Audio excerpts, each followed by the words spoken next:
요한복음 3장에는 흥미로운 인물이 한 명 등장합니다. 바로 니고데모입니다. 그는 다른 복음서에는 나오지 않고 오직 요한복음에만 등장하는 인물로 당대 최고의 지성인이었고 바리새인이었으며 또 유대인의 지도자, 이것도 학자로 참 존경을 많이 받는 그러한 랍비였습니다. 남부를 것 없는 사회적 지위, 또 종교적인 권위, 이런 걸 다 가지고 있었던 그가, 그런데 어쩐 일인지 밤에 예수님을 찾아왔습니다. 왜 밤에 찾아왔을까라고 하는 질문이 듭니다. 바리새인들이 예수님에 대해서 무척 못마땅해 했기 때문에 괜히 대낮에 예수님을 찾았다가 뭐 이러저러 구설수에 오를 수도 있겠다 싶어서 밤에 찾아갔을 수도 있겠죠. 그런데 이 니고데모가 예수님을 찾았다라고 하는 이 사실에 있어서의 가장 중요한 핵심은 옳지 않을 수도 있었는데 그는 밤에라도 찾아왔다는 점입니다. 우리는 대부분 믿음을 이야기할 때는 대낮에 뭐 당당한 어떤 확신, 그런 것으로 생각할 때가 많죠. 그렇지만 때로 밤의 어둠 속에서 조심스럽게 던지는 질문으로도 믿음은 시작합니다. 니고데모는 뭐 겉으로는 완벽해 보였는지 모르지만 그러나 그의 영혼 깊은 곳에는 뭔가 해결되지 않았던 일들이 있었을지도 모르겠다 싶기도 하고요. 아무튼 그는 예수님을 찾아왔습니다. 2절에서 말합니다. 랍비여, 당신은 하나님께로부터 오신 선생인 줄 아나이다. 하나님이 함께 하시지 아니하시면 당신이 행하시는 이 표적을 아무도 할 수 없음이니이다. 라고 이제 운을 뗐죠. 그러니까 당시 그 예루살렘에서 계셨던 예수님의 행적, 그리고 또 예수님이 행하신 많은 표적들에 대해선 요한복음 2장이 전하면서 그로 인해 많은 사람이 예수님을 믿게 되었다라고 기록해 놓았습니다.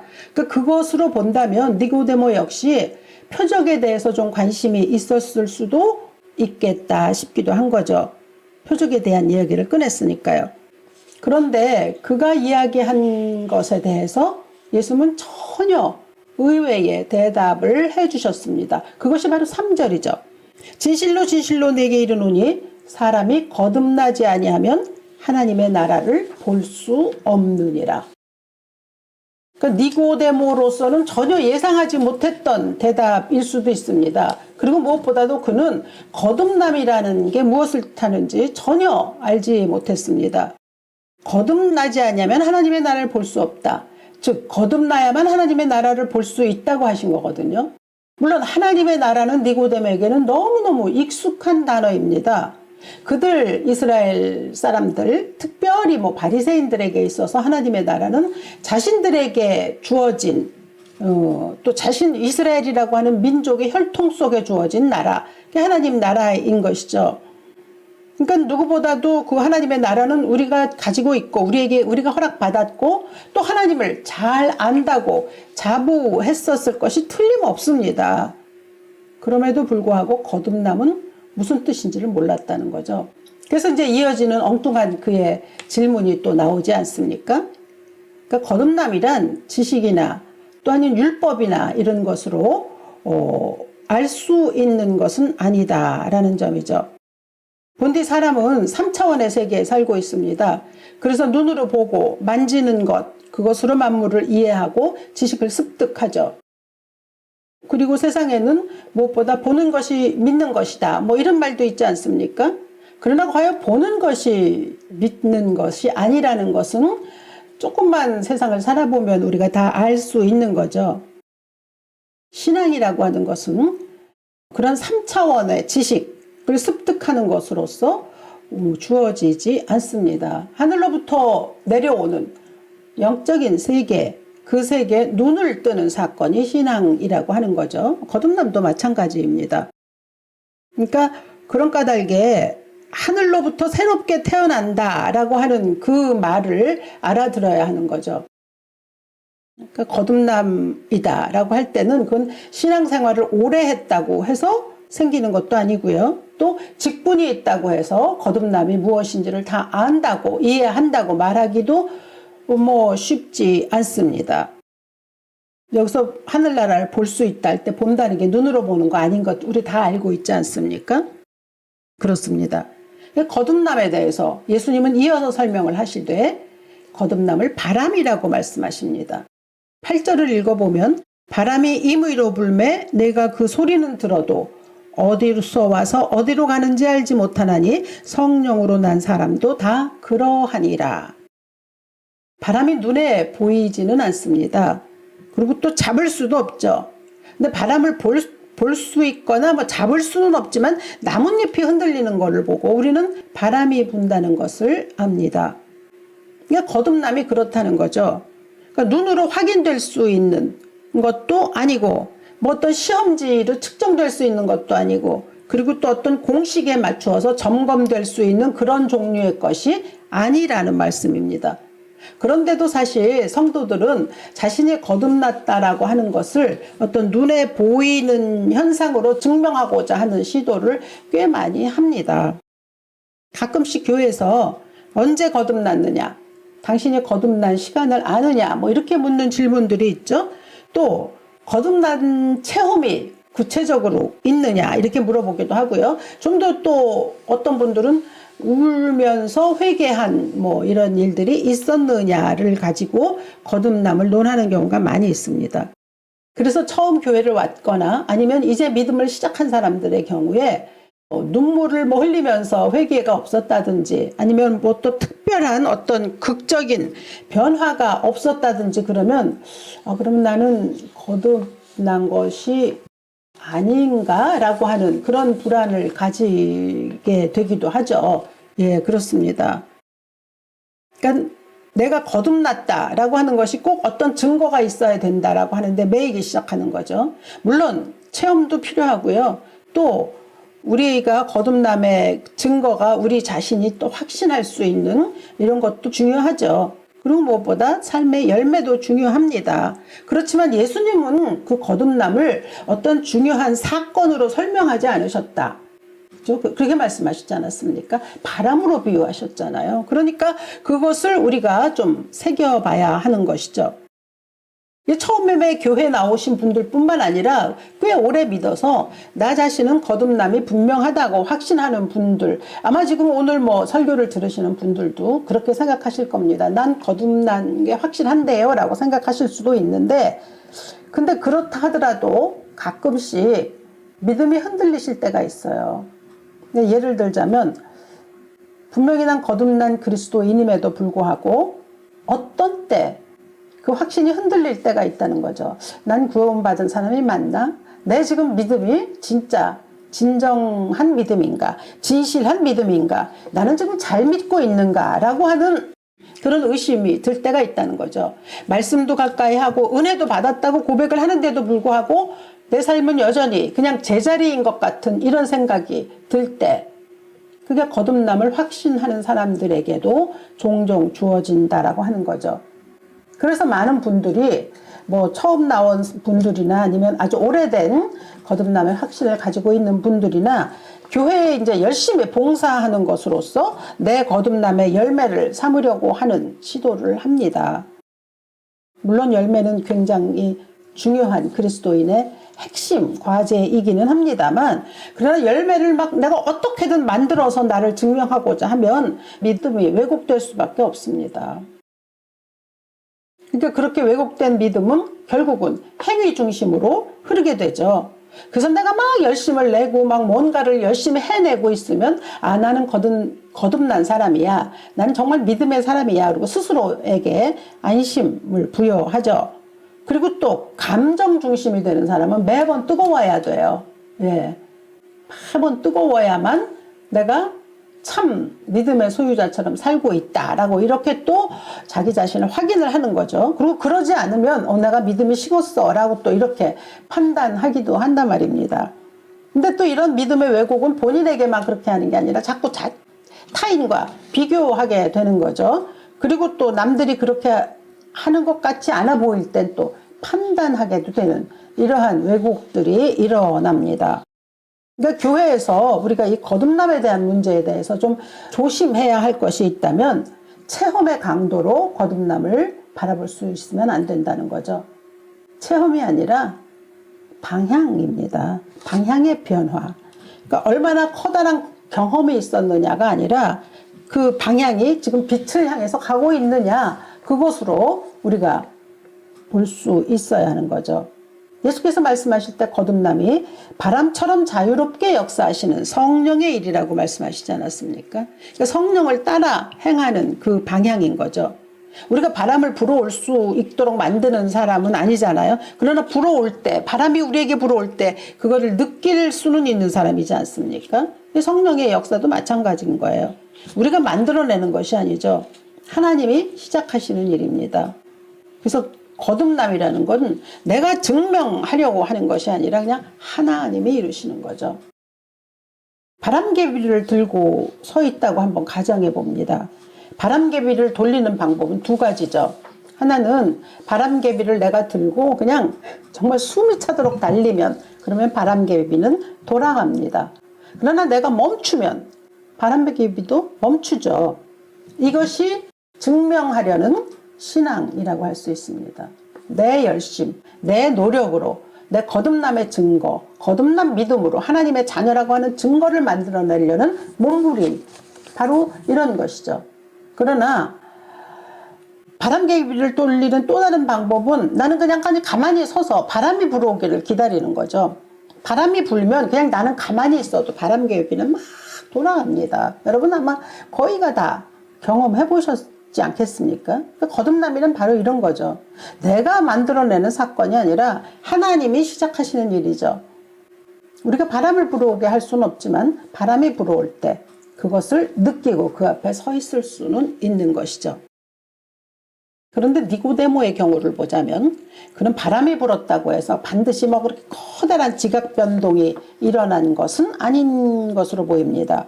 왜냐하면 그에게 분 성령의 바람, 분명히 예수님을 만나고 바람이 불었지만 고요하게 불어왔습니다. 그래서 눈치채지 못하게 그 옷깃에 그 성령의 바람의 향취를 남기고 지나간 것 같습니다. 왜냐하면 겉으로 보기에는 뭐 특별한 변화가 없었기 때문이죠. 그렇지만 이제 후에 살펴보겠지만 그가 들이마시는 공기의 온도는 반드시 바뀌었다. 그는 바람을 맞이하고 바람을 받아들이고 있다라고 하는 것이죠. 그러니까 왜냐하면 니고데모가 그 밤에 자기가 거듭났다는 무슨 증거를 보여준 게 아니잖아요. 그 자리에서 예수님 앞에서 주님 나는 이제 새 사람이 되었습니다. 막 그렇게 말한 것도 아니었습니다. 그렇다고 그가 거듭남이 막 모태에 들어갔다 다시 나오는 거냐고 하는 것처럼 엉뚱한 소리를 했잖아요. 그랬던 그 밤에 그는 예수님의 말씀을 듣고 조용히 돌아갔죠. 그랬지만 아마도 그는 멈추지는 않았던 것으로 보입니다. 그러니까 바람이 막 강력하게 불어닥치지는 않았지만 그 밤 이후 니고데모의 삶은 아주 천천히 확실하게 빛을 향해서 방향이 바꾸어졌다라고 볼 수 있다는 점이죠. 근데 거듭남이라는 것은 한 번에, 단번에 그렇게 이루어지는 사건일 수도 있고요. 또 그렇지 않을 수도 있습니다. 그냥 단지 빛을 향해서 방향이 바뀌어져서 그곳으로 가는 거죠. 언제나 바람이 불어서 그 빛을 향하여 바람에 이끌려서 가는 거죠. 그러니까 세상을 붙들고 있던 사람이 이제 하나님을 향해서 가는 것, 그거죠. 그러니까 니고데모는 절대로 완벽한 채로 예수님 앞에 나오지 않았지만 그러나 그는 움직이고 있었다라고 하는 점입니다. 이게 중요한 거죠. 지금은 돌아가셨지만 예전에 이제 그 불신자였다가 저희 디바인 교회로 오셨던 분이 한 분 계십니다. 그분은 처음에 오셨을 때는 교회에 대해서 무척 부정적이셨습니다. 그리고 주일마다 그 등산하셨죠. 지금 우리 디바인 교회 성도님들은 누구를 얘기하는지 금방 아실 것입니다. 등산을 굉장히 좋아하셔서 이제 일요일마다, 즉 주일마다 한 번도 등산을 빠뜨리신 적이 없는데 교회에 나오시면서부터 그 주일 등산의 취미를 단번에 버리셨습니다. 그래서 저는 처음에 결단력이 굉장히 좋으신 분이다라고 생각했지만 시간이 흐르면서 이건 결단력의 문제이기보다 하나님께서 그 마음을 움직이셨구나라고 하는 것을 이제 깨달을 수가 있었습니다. 사실 누가 강요한 거 아니거든요. 또 누가 강요한다고 들으시는 분도 아니죠. 그런데 그분 스스로 하나님이 궁금해졌던 거고요. 나중에 후에 말씀하셨습니다. 목사님, 제가 이 예배의 자리에 서는 것이 예전에 산의 정상에 서 있었던 것보다 훨씬 더 귀하게 느껴집니다. 라고 말씀해 주셨습니다. 얼마나 제가 그때 흐뭇했는지 모릅니다. 그리고 한 해, 두 해 조금씩 믿음의 진보를 이루어 가셨죠. 근데 그 바탕에는 당신 자신이 스스로 집에서 성경도 무척 많이 읽으시고 또 책을 사서 공부도 하시고 관심을 기울이셨던 까닭입니다. 그러니까 하나님이 누구신지 알고 싶고 그분과 함께 있으면 좋고 하는 이런 거죠. 그분은 물론 자신이 언제 정확히 거듭났는지 날짜 기억하지 못합니다. 그렇지만 정말 분명한 거 한 가지는 그분의 삶의 방향이 바뀌었다는 거, 그리고 그 방향에서 계속 걸어가셨다라고 하는 거죠. 니고데모는 뭐 확신이 없었고 또 질문만 가지고 나왔던 거죠. 그런데 정말 뭐랄까요, 중요하다고 할까요, 희한하다고 할까요, 그에게 주신 말씀이 오늘 요한복음 3장 16절입니다. 하나님이 세상을 이처럼 사랑하사 독생자를 주셨으니 이는 그를 믿는 자마다 멸망치 않고 영생을 얻게 하려 하심이라. 이 역사상 가장 위대한 복음이라고 일컬어지는 말씀 아닙니까? 어린아이들을 비롯해서 교회 나가보면 가장 먼저 듣는 말씀이기도 하고 사람들이 외우는 첫 번째 말씀이기도 하죠. 그런데 이 말씀이 수많은 군중들을 놓고 선포된 것도 아니고 제자들에게만 따로 주어진 것도 아니고 밤에 몰래 찾아온 니고데모에게 주어졌다는 거죠. 아직 아무것도 모르는, 그죠? 그런 사람, 아직도 밤의 어둠 속에 숨어 있다고도 말할 수 있는 그런 니고데모에게 이 말씀이 주어졌다는 거예요. 물론 거듭난 거 모르는 사람이죠. 그게 무슨 말인지도 못 알아들었으니까요. 그리고 그 안에 들어와서 내가 이렇게 믿습니다라고 체험을 얘기한 것도 아니고 정말 아무것도 모르고 있는 그에게 예수님이 말씀하셨다는 것이요. 이것이 참 중요한 일입니다. 하나님이 세상을 사랑하셨다. 그리고 우리의 신앙은 바로 여기서 출발합니다. 하나님이 세상을 사랑하셨다. 다시 풀어서 말하면 하나님이 나를 사랑하셨다라고 하는 거죠. 그러니까 거듭남의 문제는 내가 얼마나 달라졌는가, 내가 얼마나 뜨거운가, 이런 거로 얘기되지 않습니다. 하나님께서 나를 먼저 사랑하셨다는 그 사실에서 시작돼서 이 사실은 우리가 이 세상을 떠날 때까지 지속이 되죠. 그 사랑으로 우리가 살아가는 거죠. 여기서 이처럼 사랑하자 하셨을 때 이처럼이라고 하는 것이 어떤 양의 크기를 말하는 게 아니라 방식을 말하는 거죠. 십자가에서 죽으신 것처럼 그런 방식으로 우리를 사랑하셨다라고 하는 뜻이지 아닙니까? 그러니까 하나님은 우리를 이렇게 시험해보고 얘가 사랑할 만한가 아닌가 이렇게 사랑하지 않으십니다. 우리가 무언가를 증명한 후에 그때 우리에게 그 사랑을 주시는 것도 아니에요. 독생자를 먼저 주셨다는 거죠. 그러니까 우리는 내가 뭘 증명해서 사랑받는 존재가 아닌 것입니다. 또 그냥 단순히 내가 사랑받았기 때문에 살아가는 존재라는 점이죠. 그러므로 오늘 지금도 만약 마음 한켠에서 그래서 나는 거듭났나? 나 거듭난 사람인가? 난 정말 괜찮은 건가? 또 아니면 거듭난 자녀라는 사실을 증명하기 위해서 오늘도 숨가쁘게 뭔가를 자꾸 하려고 또 달려가는 것은 아닌가 한번 돌아보아야 합니다. 열매가 무엇인지, 그리고 내가 참 뜨겁다는 사람인 것을 막 보여주려고 하는지, 또 내 안에 때로 질문도 들고 의심도 들거든요. 그러면 내가 이렇게 의심하네? 내가 이렇게 질문을 하는 거 이거 신앙 없는 사람 아니야? 라고 자책하는 것은 아닌지, 이러한 것을 오늘 본문을 통해서 우리가 한번 좀 들여다봐야죠. 3장 16절에 말씀하시지 않습니까? 모든 것 다 차치하고 하나님이 나를 사랑하셨다는 그 사실 앞에 서라고 말씀하십니다. 니고데모는 그 밤에 예수를 만나고 그냥 조용히 돌아갔잖아요. 근데 그 말씀이 그의 인생에서 사라진 것이 아님을 우리는 요한복음을 통해서 발견합니다. 그가 두 번째로 성경에 기록된 것은 바리새인들이 예수님을 잡으려 하는 시도를 할 때 그때 중재하는 역할로 7장 50절에 등장합니다. 그러니까 바리새인들이 얼마나 예수님과 논쟁을 하고 예수님을 죽이려고 했습니까? 그런데 그때 그 중재하는 편에 선다라고 하는 것은 좀 위험한 일이죠. 그러나 그는 그렇게 했죠. 그런가 하면 마지막으로 또 그가 등장하는 곳은 요한복음 19장입니다. 시신에 쓰려고 모략과 침향 섞은 것을 가지고 예수님의 무덤으로 찾아갔을 때, 그러니까 처음에 밤에 몰래 찾아왔던 니고데모가 예수님 돌아가시자 정말 공식적으로 자신을 드러냈거든요. 이것이 말하는 의미는 무엇이겠습니까? 그러니까 예수님을 만나고 그 단번에 근데 그 자리에서 뭔가 결단하지는 않았지만은, 그러나 그 자리에 멈춰서 있지는 않았다는 것을 보여주죠. 그럼요. 그때는 비록 거듭남에 대해서 아무것도 모르고 뭐 이상한 소리 했지만, 그러나 그는 그 다음에도 빛을 향해서 조금씩 걸어 나갔던 것이 분명하다는 것을 요한복음은 우리에게 알려줍니다.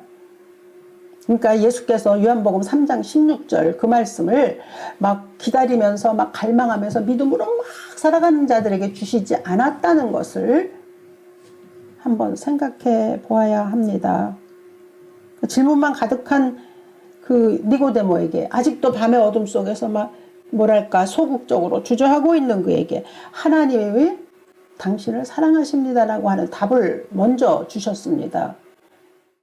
가끔 이렇게 교회를 지나가다 보면 하나님이 당신을 사랑하십니다 라고 하는 걸 커다랗게 현수막을 달아놓은 교회들이 굉장히 많이 있습니다.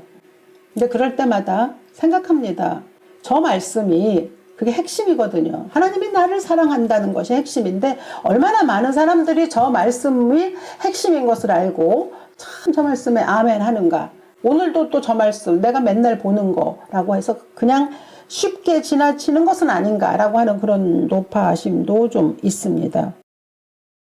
거듭남에 대한 아무런 이해가 없었어도 하나님이 너를 사랑하신다라고 니고데모에게 말씀해 주셨던 것처럼, 거듭남이라는 건 내가 답을 내려고 하는 뭐 어떤 그런 거 아니에요. 하나님의 답을 그냥 내 영혼에 모셔드리는 것, 그것이 거듭남이라고 할 수 있습니다. 니고데모를 비추었던 그 빛이 오늘 우리에게도 비추고 있습니다. 그러니까 완벽해질 필요도 없고요. 또 다 내가 알아야 되고 다 이해해야 한다고 생각할 필요도 없습니다. 이해하지 못해도 됩니다. 더더구나 증명하려고 애쓸 필요 없습니다. 그냥 다만 멈추지만 않으면 됩니다. 하나님의 빛을 받아 하나님이 바람으로 나를 불어주실 때 성령의 바람 따라 그 바람으로 그저 앞으로 갈 수 있기만 하는 거죠.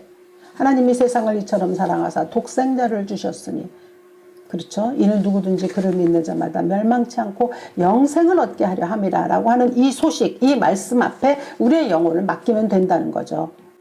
보이지 않는 바람이 우리를 결국은 하나님의 나라로 인도하시지 않겠습니까?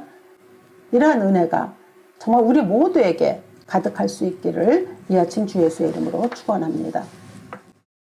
살아계신 아버지, 예수님은 니고데모를 만나서 니고데모의 많은 부족함에도 불구하고 먼저 선포하셨습니다. 하나님이 너를 사랑한다. 그리고 이 말씀은 우리에게도 동일하게 던져진 말씀입니다. 하나님의 사랑을 입었기에 오늘도 우리는 살아가고, 하나님의 사랑을 입었기에 오늘도 우리는 믿음의 사람이라고 말합니다. 자부합니다. 주여 우리를 축복하시사 그 하나님의 은혜로 살아가되 열심히 무언가를 내가 증명하려고 애쓰지 말게 하시고, 그저 하나님의 빛을 따라 조용히 발걸음을 옮기는, 또 하나님의 성령의 바람을 따라 그 바람에 우리 자신을 맡길 수 있는 모두 될 수 있도록 축복하여 주시옵소서.